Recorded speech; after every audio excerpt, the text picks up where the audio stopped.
Easy People, kita bertemu lagi di acara TLIC Talk. Dan kali ini kita akan membahas sesuatu yang sangat spesial di Universitas Ciputra, yaitu sebuah departemen yang dinamakan dengan School of Entrepreneurship and Humaniora gitu. Nah, ini berbeda dengan fakultas atau departemen yang lain. Kita kedatangan tamu dari head of departemennya atau head of schoolnya, yaitu Pak Johan. Selamat datang Pak Johan. Terima kasih Pak Suni. Pak Johan, mungkin bisa dijelaskan tentang departemen atau school ini Pak, karena tidak semua universitas itu mempunyai seperti departemennya Pak Johan ini. Oke, Pak Suni.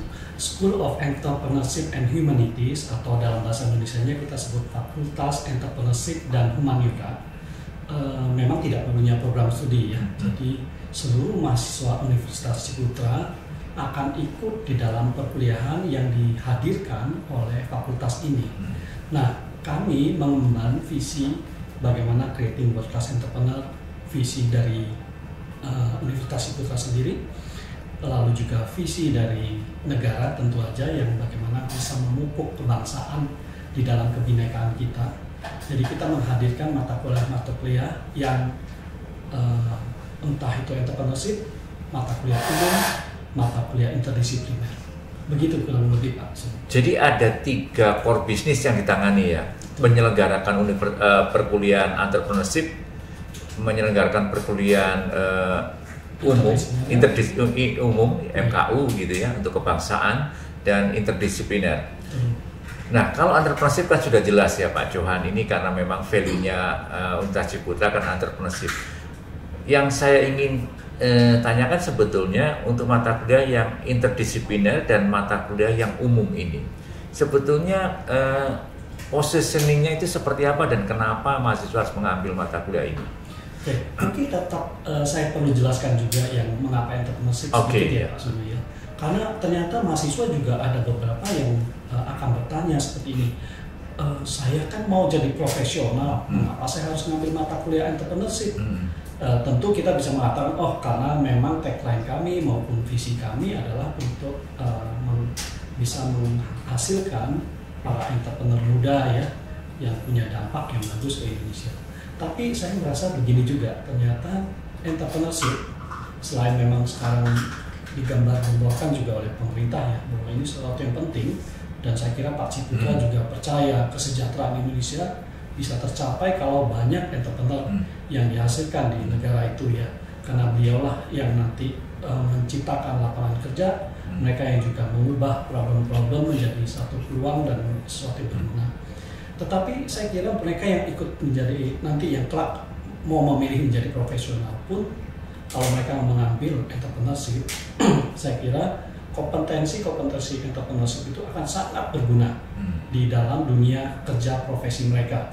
Jadi kita melihat problem solving, kreativitas, membangun jejaring, ya, financial literasi sekalipun ya, itu sesuatu yang penting buat mahasiswa untuk mereka mengalami pembelajaran itu. Jadi menurut saya rekan-rekan mahasiswa jangan khawatir ya, ambillah, menurut saya ini sesuatu yang berguna dan juga bermakna ya, mengalami ya pembelajaran entrepreneurship itu untuk membentuk kompetensi tersebut. Siapa tahu juga malah justru ada beberapa kelompok profesi kelak mungkin juga mau menjadi entrepreneur. Itu sangat didorong dan disupport ya, didukung oleh Universitas Ciputra. Nah, saya akan masuk ke dalam. Tapi Pak Johan, sebelum masuk ke yang lain ini, saya mau ke entrepreneurship ini. Entrepreneurship ini kan sekarang juga diajarkan di banyak universitas kan. Ya. Hampir sebagian besar universitas di Indonesia mengajarkan entrepreneurship juga. Nah, sebenarnya apa yang unik di UC-nya tentang entrepreneurship itu? Oke, kita bersyukur tentu ya, ada kehadiran Pak Ciputra ya, yang mendorong semangat itu sehingga kita bisa melihat sekarang gerakan ini menjadi gerakan nasional, tapi juga kita sadar di dunia internasional pun terjadi gerakan ke arah sana ya. Entrepreneurship itu sesuatu yang penting. Nah, saya kira ada beberapa hal. Satu, kita percaya entrepreneurship ini bisa mewarnai seluruh program studi. Jadi entah kalian yang nanti bekerja sebagai entah di kulineri atau di fashion atau di IT, kita merasa entrepreneurship bisa berguna untuk seluruh program studi. Lalu kedua, kami percaya juga bahwa pembelajaran entrepreneurship tidak hanya dalam bentuk teori ya, tapi harus di dalam praktek ya. Praktek jadi sebagai project based, jadi metode yang tepat untuk project based learning, dan tentu didukung juga oleh bukan saja dosen ya. Kita berharap jejaring expert ataupun entrepreneur in residence bisa berperanan di sana. Itu sebabnya di Universitas Ciputra bukan saja dosen nanti yang membimbing ya di dalam pembelajaran entrepreneurship, kita juga datangkan praktisi dari luar, entrepreneur resident dari luar yang membantu dalam mentoring kepada proyek mahasiswa tersebut. Kurang lebih gitu.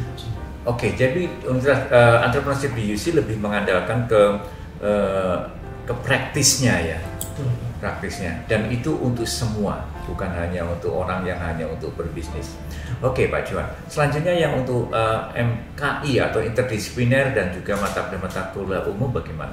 Nah, untuk MKI menarik bahwa Universitas Ciputra sebelumnya sudah memikirkan bahwa ini juga sesuatu yang penting ya. Sebelum bahkan MBKM atau Merdeka Belajar yang digagas oleh Menteri Pendidikan kita Pak Nadiem diluncurkan ya. Jadi kita merasa ilmu itu tidak boleh terkungkung hanya dalam satu prodi ya. Kita sadar teknologi ternyata butuh desain, butuh ilmu yang lain sesuai dengan apa yang menjadi passion ataupun ketertarikan mahasiswa. Jadi pemerintah sudah menggagas 20 SKS ya yang minimal, bisa diambil ya, minimal 20 SKS yang bisa diambil dari mahasiswa dari prodi lain bahkan universitas lain. Yeah. Nah, dalam hal ini kita tentu di Universitas Ciputra juga membuka dan mendukung ya semangat ataupun gagasan itu, dan kita memberikan dalam bentuk mata kuliah interdisipliner yang bisa diambil seluruh mahasiswa dari berbagai program studi ya, termasuk juga nanti kita ikutkan yang MBKM ya, tentu saja mahasiswa bisa mengambil itu dari luar. Itu untuk yang MKI ya. Kalau MKU mata kuliah umum, kita sadar ya, ternyata Indonesia itu sangat bineka. Bukan saja soal etnis, soal kebudayaan yang berbeda, ya, tetapi juga agama dan kepercayaan yang berbeda. Itulah realitas Indonesia yang sebenarnya bisa menjadi kekuatan, tapi bisa juga menjadi kelemahan itu. Kalau tidak dipahami dan dikelola dengan baik ya. Jadi saya merasa mata kuliah seperti agama, jadi Indonesia, Pancasila, kewarganegaraan, bahasa Indonesia itu sesuatu mata kuliah yang memang kita tahu itu juga wajib ya dari pemerintah, paling nggak ada 4 MKU yang wajib ya. Sementara di Universitas Ciputra ditambahkan juga 1 mata kuliah yaitu menjadi Indonesia untuk melengkapi 4 MKU yang lain ya. Jadi proses menjadi Indonesia yang kita sadar dengan realitas yang berbeda yaitu bineka tadi menuju dengan ideologi yang sama dan kita memiliki nilai-nilai yang sama yaitu dalam Pancasila, maka ini menjadi satu yang perlu ya dipelajari mahasiswa karena mereka akan terjun ke dalam masyarakat, mereka harus hidup bersama di dalam realitas yang bineka itu, bisa mengapresiasi dan bisa menggunakan bahkan perbedaan ini menjadi kekuatan ya, kekuatan bagi Indonesia sendiri. Oke, menjadi Indonesia ini sangat khusus ya, yang ciptaannya Universitas Ciputra. Sehingga penekanan mata kuliah menjadi Indonesia itu dan bedanya dengan mata kuliah Pancasila, mata kuliah yang MKU lain itu bagaimana? Oke, secara khusus sebenarnya gini, kalau kita lihat di MKU di Universitas Ciputra ya, menjadi Indonesia itu sebenarnya terjadi dalam beberapa proses, terjadi dalam beberapa bentuk. Satu tentu di dalam agama. Sebenarnya jadi kita bisa melihat menjadi Indonesia melalui agama, mata kuliah agama, menjadi Indonesia melalui berbahasa. Yang satu menjunjung bahasa persatuan kita, bahasa Indonesia. menjadi Indonesia di dalam Pancasila dan nilai-nilainya tentu, menjadi Indonesia di dalam sebagai warga negara yang bertanggung jawab. Dan satu lagi yang sering dilupakan itu menjadi Indonesia dalam budaya. Ya. Sehingga sebenarnya 5 ini akan menjadi satu proses bahwa kita semua adalah untuk Indonesia itu adalah proses yang menjadi. Nah, apakah menjadi yang sesuatu yang baik atau nanti suatu saat kita terpecah ya karena perbedaan itu bisa terjadi ya. Itu sebabnya 5 proses ini kita lakukan ya bersama-sama dan saling melengkapi begitu. Oke. Oke, terima kasih. Apakah entrepreneurship itu sebetulnya itu hanya cocok untuk orang-orang yang memang ingin mengembangkan bisnis, atau hanya cocok untuk orang-orang yang bekerja di dalam bidang bisnis gitu? Oh iya. Tentu karena kita percaya dari awal ya bahwa ini ternyata sangat luas entrepreneurship itu, maka seperti yang Pak Ci dulu uraikan ya, ada GASB ya, entrepreneurship itu akan bisa masuk di dalam government entrepreneurialnya, akademisi, juga sosial dan bisnis. Dan kita juga sadar ada yang disebut entrepreneurship di dalam corporate ya, atau yang dikenal entrepreneurship. Jadi kita melihat tidak hanya semata-mata di bisnis entrepreneurship itu berkembang dan sangat penting ya.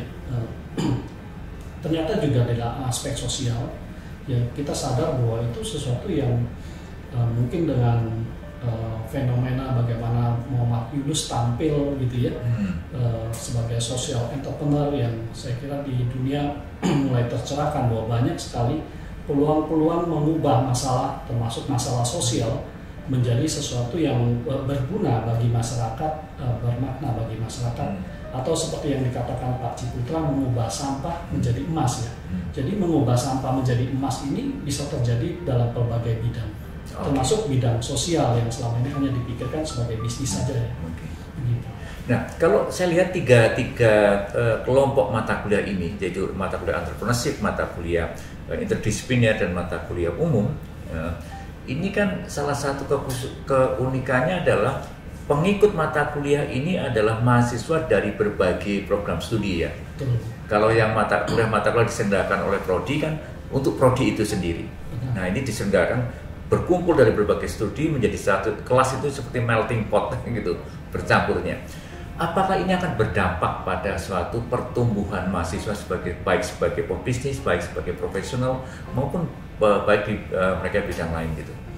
Ternyata iya. Jadi misalnya contoh ya, mata kuliah agama ya. Ketika mahasiswa itu hanya dikumpulkan pada satu agamanya saja, lalu mendengar informasi hanya dari misalnya pemuka agamanya saja tentang agama lain, mereka tidak pernah bertemu dengan agama yang berbeda. Padahal konteks realitas di Indonesia adalah kita beraneka ragam ya, kita bineka. Nah, itu ternyata kita melihat bahwa seperti mungkin teori Fowler dan sebagainya ya, menyatakan bahwa untuk menuju kedewasaan iman sangat dibutuhkan untuk bertemu yang lain. Jadi ini merupakan sebenarnya kekayaan ya. Kalau kita lihat dari sisi lain bahwa kalau kalian hanya kumpul pada kelompokmu saja, itu kalian kurang kreatif, kalian kurang terbuka, kalian kurang bisa mengapresiasi banyak ini, kalian kurang bisa bekerja sama dengan banyak pihak, yang ujung-ujungnya mungkin pertumbuhan kalian, kedewasaan kalian hanya mandek pada satu sisi. Nah, dengan konteks seperti itu, kita sebenarnya mendorong ya mahasiswa, ayo kalian ini ada 120-an SKS kan kumpul hanya di prodi. Ini terbuka loh, ada 20 SKS lebih ya yang bisa kalian manfaatkan untuk bertemu yang berbeda prodinya ya, bertemu bidang yang lain. Lalu di dalam mata kuliah umum misalnya, kalian bertemu dengan etnis yang berbeda, budaya yang berbeda, bertemu dengan agama dan kepercayaan yang berbeda, dan itu sesuatu yang sebenarnya kalau kalian mulai latih dari sekarang, maka itu akan menjadi suatu kekuatan yang penting dan juga memperluas kerjasama tentunya rekan-rekan ini sekalian sebagai satu bangsa Indonesia. Oke. Kalau di mata kuliah biasa itu kan sebetulnya ya ada tugas-tugas, project-project gitu. Ada nggak suatu ciri project khusus, ciri tugas-tugas yang khusus yang untuk mengembangkan hal-hal yang ideal tadi, Pak Juan? Ciri khusus yang seperti apa ya, Pak? Jadi misalnya gini, project yang interdisipliner itu seperti apa gitu? Okay. Gitu. Yang mata kuliah umum kayak agama itu seperti apa tugas-tugasnya? Karena dari ini kan ideal sekali ya membentuk suatu manusia Indonesia yang dari berbagai perbedaan ini. Iya, baik. Biasanya kalau Pancasila misalnya ya paling gampang selalu akan dikonotasikan hanya nanti diindoktrinasi, lalu hafalan. Kami kan sudah sekolah dan belajar itu lama, iya. Ngapain lagi saya ngambil mata kuliah ini ya, tapi ternyata di tingkat universitas di Universitas Ciputra mereka mulai diperhadapkan dengan problem-problem seharian. Ayo, kamu kan sudah tahu nilai-nilai Pancasila, coba berikan analisis dan apa solusimu terhadap problem-problem kecil yang ada di sekitarmu ataupun yang kamu temui bahkan di media massa dan sebagainya ya. Jadi mahasiswa mulai belajar bukan hanya ini ya, mengetahui nilai-nilai itu.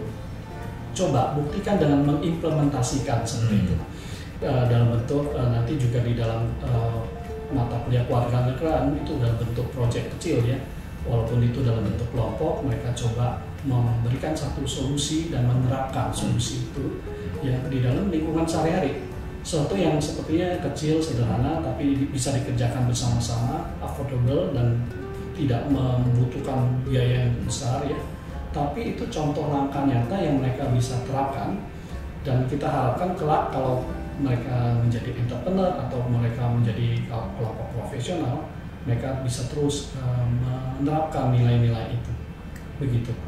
Baik, terima kasih sekali Pak Juan, ini sangat menarik sebenarnya untuk kita gali terus gitu. Tapi apapun Anda, UC People, Anda akan bertumbuh dan masuk ke dalam dunia profesional yang Anda pilih. Nah, School of Entrepreneurship and Humanities ini melengkapi Anda dengan sebuah sisi lain yang membuat Anda tidak sekedar menjadi orang profesional, tapi menjadi orang Indonesia yang profesional, sehingga dan dilengkapi juga dengan sebuah jiwa-jiwa dan kemampuan entrepreneurial, dan ini akan menjadi Anda lebih bertumbuh dan mampu menciptakan dan berpartisipasi di dalam era sekarang yang sangat kompleks. Saya yakin dengan faculty atau School of Entrepreneurship and Humanities ini Anda akan bertumbuh menjadi lebih baik dan lebih profesional dan lebih entrepreneurial. Saya Trisunu dari Teaching Learning Innovation Center. Salam entrepreneur.